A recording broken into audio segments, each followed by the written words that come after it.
اگر کوئی حالت احرام میں سگریٹ یا تمباکو کھائے تو دم واجب ہوگا یا نہیں؟ میرے بھائی عمرہ کرنے کا مطلب کیا ہے؟ عمرہ کیوں کرتے ہیں؟ کس کام کے لیے؟ گناہ معاف کروانے کے لیے۔ سگریٹ پینے سے، تمباکو سے دم تو نہیں پڑے گا، لیکن جو حالت احرام میں ہے شریعت کہتی ہے کہ گناہوں سے دور رہو، لڑائی جھگڑے سے دور رہو، بیگم سے تعلقات قائم کرنے سے دور رہو۔ تو میرے بھائی سعودی علماء کرام کا تو یہ فتویٰ ہے کہ سگریٹ پینا حرام ہے، تو یہ حرام کام آپ حالت احرام میں بھی جاری رکھیں گے؟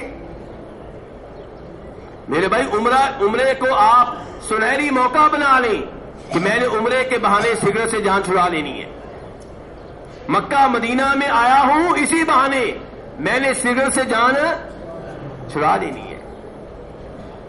یہاں مکہ مدینہ میں بلدیہ والوں نے کئی جگہ پہ لکھا ہوتا ہے کہ جس پیارے شہر میں نبی علیہ الصلوۃ والسلام اپنی خوشبو بکھیرتے رہے، وہاں پہ آپ سگریٹ کی گندی بدبو یعنی کہ بکھیر رہے ہیں۔